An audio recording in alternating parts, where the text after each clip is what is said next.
The merciless sun of the New Mexico Territory beat down, turning the trail to Fort Sumner into a haze of shimmering heat, as Billy the Kid and his 4 riders pushed their weary horses toward the town. It was the brutal summer of 1881, and the name William H. Bonney was already a legend, whispered on the wind like a promise or a threat, depending on who was listening. The silence was thick, broken only by the rhythmic creak of worn saddle leather and the faint jingle-jangle of the men's spurs. They rode past sun-bleached signposts and skeletal remains of cattle, victims of the brutal dry spell that had choked the region for nearly a year. Tom O'Folliard, Billy's loyal second, adjusted his wide-brimmed hat, his eyes sharp beneath the brim. "This drought's got teeth, Billy," he muttered, the dry air scratching his throat. "Even the saloon whiskey's probably dust by now." Billy just squinted, his gaze fixed on the smudge of buildings ahead. He was barely 21, but the hard lines around his eyes spoke of 1,000 days spent on the run and a keen, calculating mind. Fort Sumner was quiet, too quiet. The horses' hooves kicked up a cloud of fine ochre dust as they entered the main street. The air was thick with the smell of dry earth, old manure, and something else, desperation.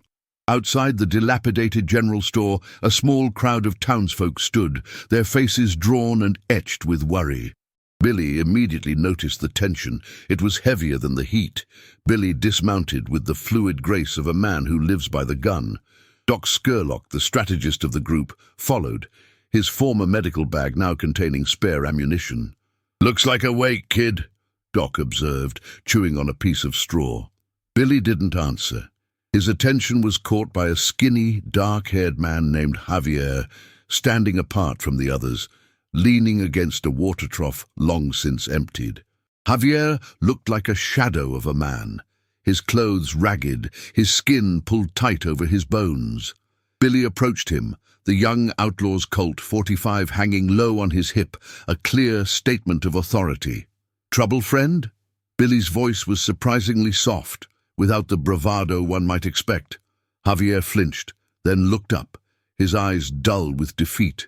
He recognized the famous boyish face immediately. "It ain't trouble, Mr. Bonney," Javier rasped, his throat dry as bone. "It's just the way things are when the law's got a black heart." Javier then told a story that cut through the outlaw's professional detachment. His younger brother, Pablito, just a boy of 14, had been wandering the outskirts, weak with hunger. Pablito had approached the town's most powerful man, Sheriff Silas Iron Hand Vance, a brute known for his iron grip and his posse of hired guns. The boy had simply begged for a handful of cornmeal. "And Vance?" Billy prompted, his eyes narrowing slightly, the familiar chill of righteous anger beginning to stir in his chest. Javier spat a mouthful of dust onto the ground. Vance laughed, said a filthy meskin beggar didn't deserve a white man's food, said if the boy was truly hungry he'd eat anything. Javier's voice cracked. Then he sent one of his men to the stable and brought back a dead field rat, threw it at Pablito's feet. "Here's your dinner, boy," he yelled. "Eat it or starve." A heavy silence descended. Billy felt the weight of every hungry soul in the town pressing in. He didn't need to ask if the boy ate it. The shame and the crushing hunger were a common language on the frontier. "Where's the boy now?" Billy asked. Javier's eyes finally showed a flash of fierce pain. "He ran, vanished into the desert. He'd rather face the coyotes than that kind of shame. He's gone, Mr. Bonney, and Vance just had another round of whiskey." Billy looked away, his jaw tight. The injustice of it was simple, profound, and utterly unforgivable in the unwritten code of the frontier. To degrade the defenseless for sport was a sin worse than any bank robbery. He turned back to Javier, the setting sun catching the brass fittings of his rifle.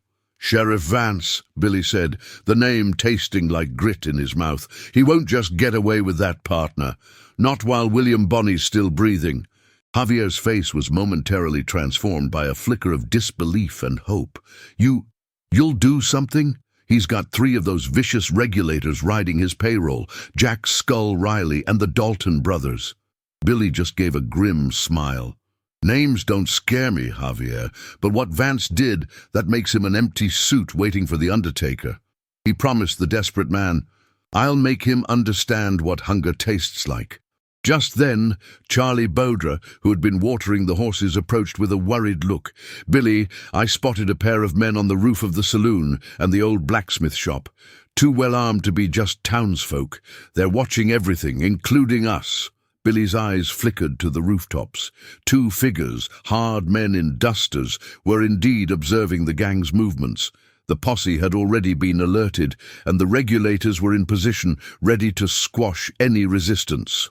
"They know we're here," Billy said softly, drawing his Winchester Model 1873 from its sheath with a whisper of metal. "And they're watching the witnesses. No one leaves until Vance gets his due."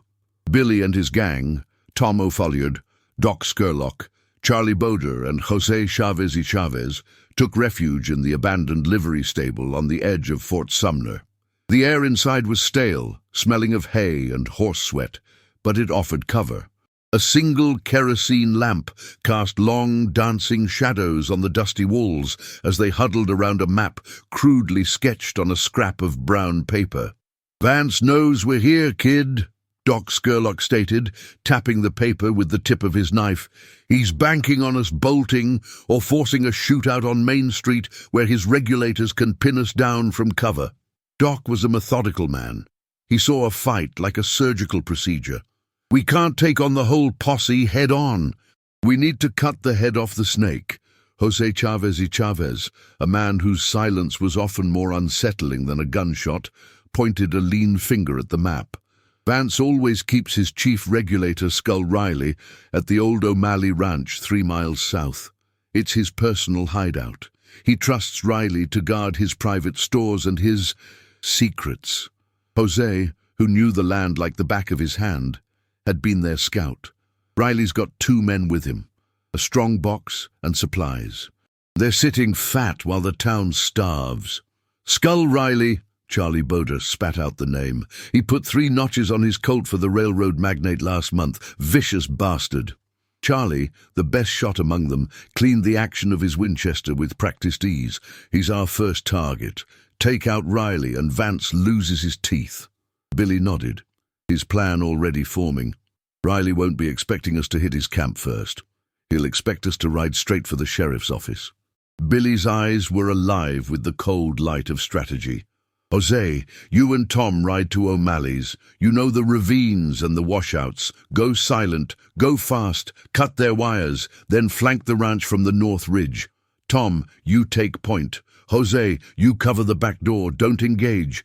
Just confirm the numbers and the layout. Bring back a solid plan to capture Riley alive." Tom O'Folliard, lean, restless, and deadly, grabbed his Henry rifle. "Capture? You want to bring a rattlesnake back to the hole, Billy?" Billy just tightened his gun belt. "Vance gave that boy a rat for a lesson. I want to return the favor, and for that I need to know where Vance keeps his own pantry. Riley will tell us." While Jose and Tom disappeared into the darkening dusk, Billy and the remaining men stayed in the livery stable, maintaining surveillance. Doc Scurlock noticed something else on the crude map. "Billy, look here. The only working well in the territory is on Vance's property, the Triple V Ranch. He's throttling the town dry. It's all about control, not law." The hours dragged by, marked by the lonely howl of a coyote in the distance and the nervous fidgeting of the townsfolk they were protecting. Just before midnight, Tom and Jose returned, their faces grim and dust-covered. "3 men, Billy," Tom confirmed. "Skull Riley and the 2 Dalton boys. And Billy, the ranch house. It's stocked with enough canned goods and fresh water to feed this whole town for a month. Vance is hoarding." Jose added, "They've got a lookout posted in the old windmill tower. Bad angle to approach. Too exposed." Billy looked at the map, then at the rifle in his hands. "No, it's a good angle for a quick man." He looked at Charlie Boder. "Charlie, you got the eyes of a hawk. You take the windmill from the ridge at dawn.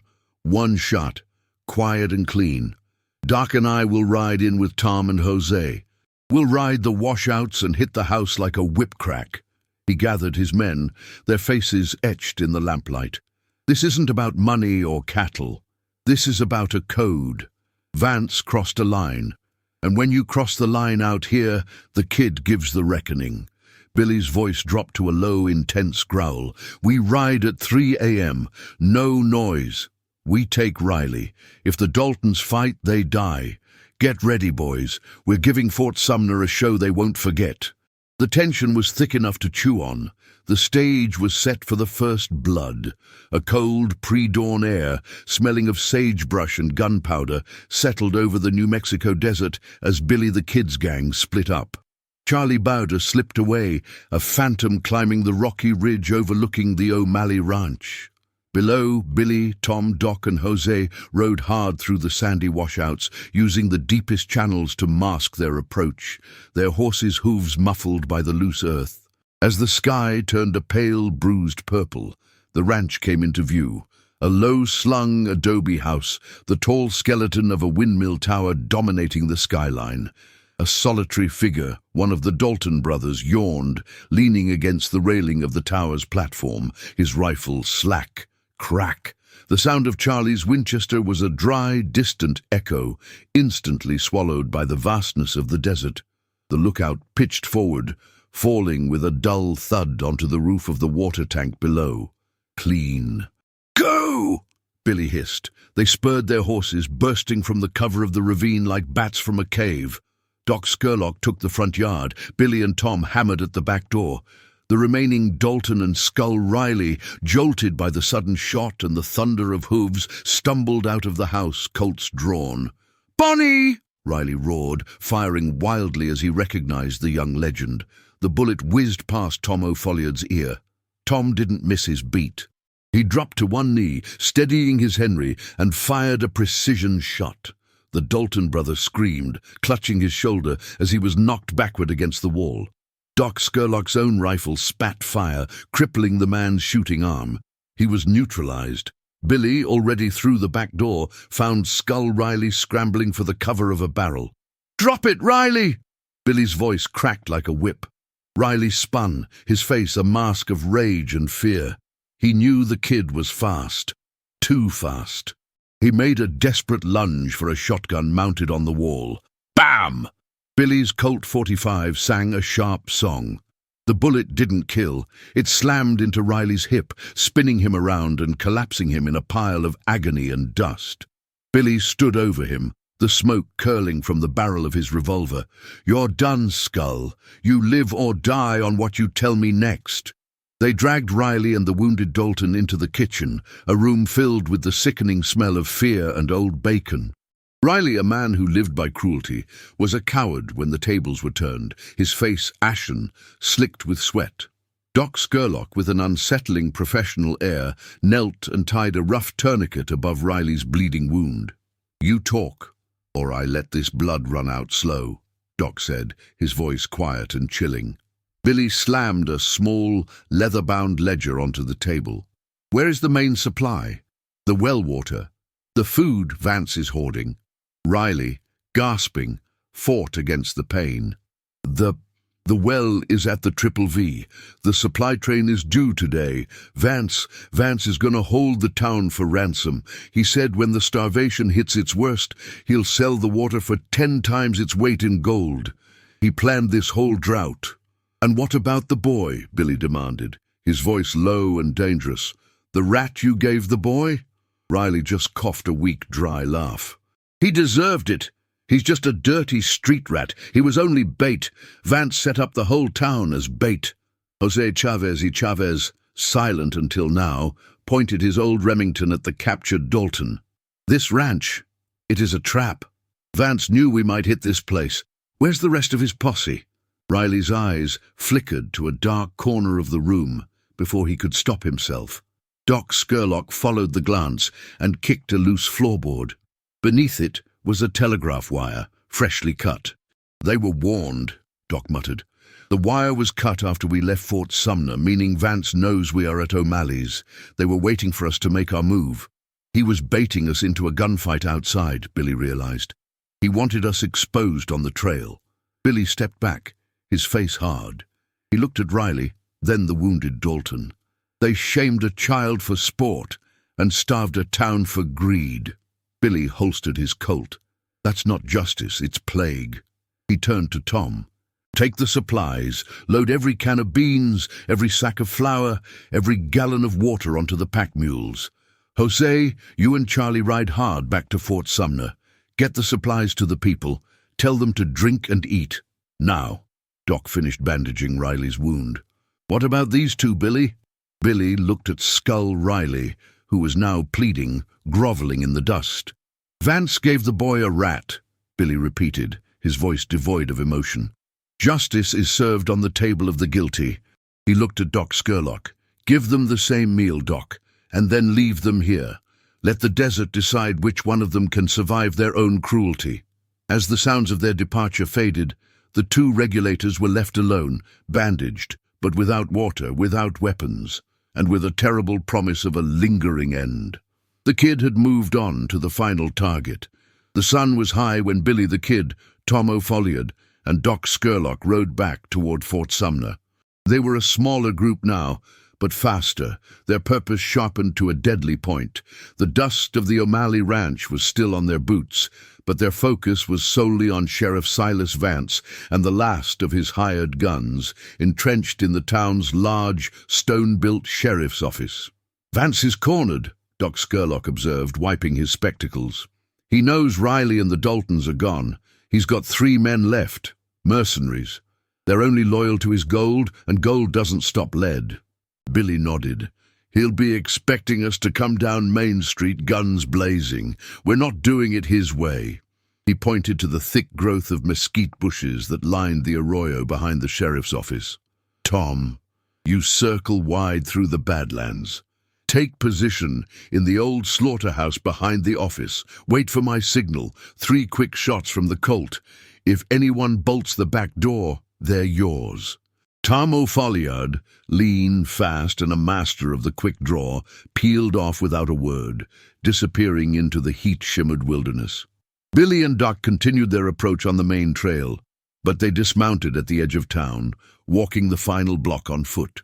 The street was deserted. Not a dog barked, not a soul stirred. The air was thick with tension, a palpable silence that precedes the inevitable storm.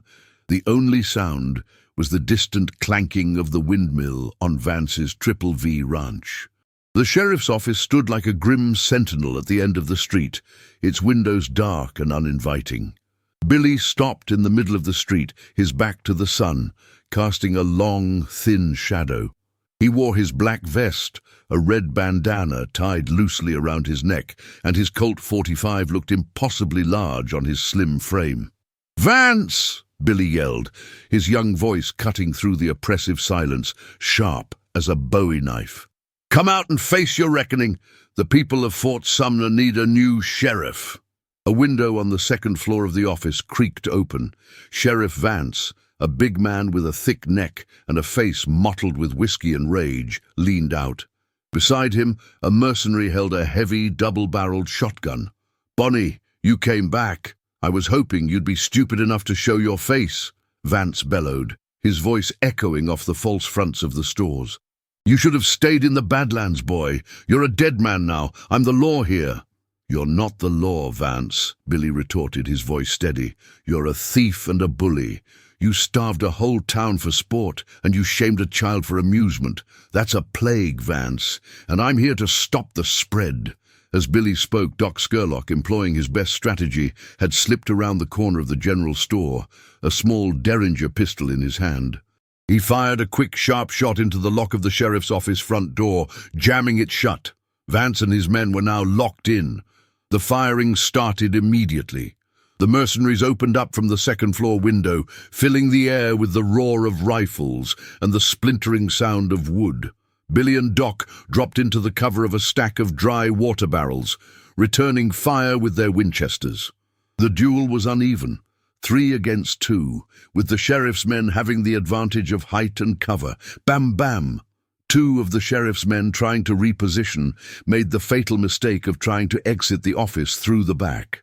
Tom O'Folliard's Henry rifle barked twice from the shadows of the slaughterhouse. The 2 men crumpled silently in the dusty yard. The fight had been reduced to Billy and Doc against Sheriff Vance himself, now alone and raging from the second floor. Vance, realizing his men were down, grabbed a stick of dynamite.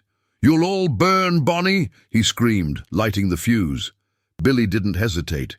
He emerged from cover, moving with blinding speed. He didn't aim for Vance. He aimed for the sill of the window where Vance was exposed. Crack, crack, crack! 3 shots in quick succession. The third bullet struck Vance in the hand, making him drop the burning dynamite stick. It rolled back into the room and exploded with a deafening roar. When the dust settled, the second floor of the sheriff's office was a ruin. The smell of burnt gunpowder and singed wood thick in the air. Vance's fate was sealed not by the bullet, but by his own blind panic. Billy walked up the shattered steps.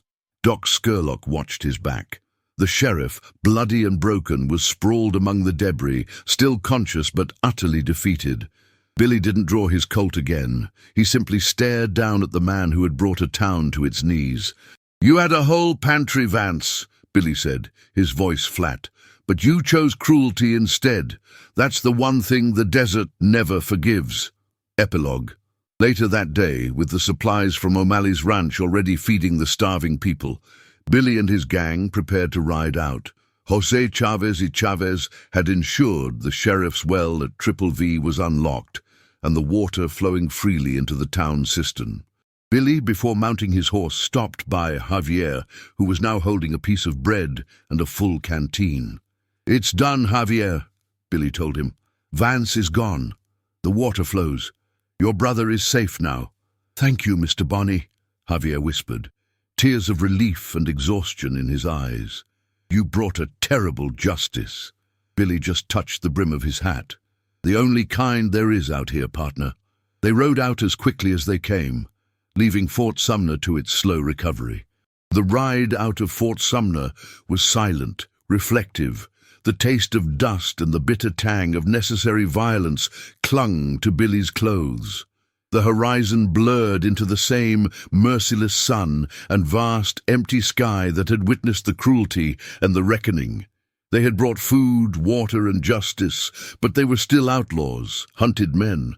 Doc Scurlock broke the silence. "That was a high price for a child's dignity, Billy." Billy rode on, his eyes scanning the landscape, every shadow a potential ambush. "Dignity is the only thing that separates a man from the coyotes, Doc. Vance took that from the boy, and out here you don't cross that line. Not even God forgives that." They rode for 3 days, stopping only at hidden springs and under the overhangs of sandstone cliffs. The news of what happened at Fort Sumner, how the young outlaw Billy the Kid had come like a storm to punish the corrupt sheriff for his inhumanity, began to spread across the territory like wildfire. The tale was embellished with every telling, how Billy personally forced the sheriff to eat the rat, how the bodies of the regulators were found without a scratch but starved to death on a feast of hoarded goods, how the kid was a protector of the poor. But the truth was harsher. Billy was still a killer, a fugitive with a price on his head, the violence necessary but never clean. On the 4th morning, near the border of Arizona, Billy turned to his men. "We split up here. The Rangers and the Pinkertons will be swarming the trails. Tom, you and Jose head south. Doc and Charlie, you go north, cross the border and lay low." "What about you, Billy?" Tom O'Folliard asked, his concern genuine. Billy just smiled, a quick, fleeting gesture that barely touched his eyes. "I'm the ghost now, boys. The shadow in the arroyo. No one hunts a shadow." He adjusted his cartridge belt, his rifle already sheathed. "We meet at the Pecos crossing in 6 months if the trail is clear." The men nodded, understanding the code. A handshake, a quick glance of loyalty, and they dispersed, each riding toward a separate corner of the sprawling, indifferent desert. Billy turned his horse eastward, toward the deep heart of the Badlands, a place where only the most desperate and the most powerful survived.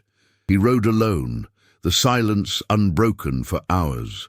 The sun began its slow, inevitable descent, bathing the desert floor in hues of orange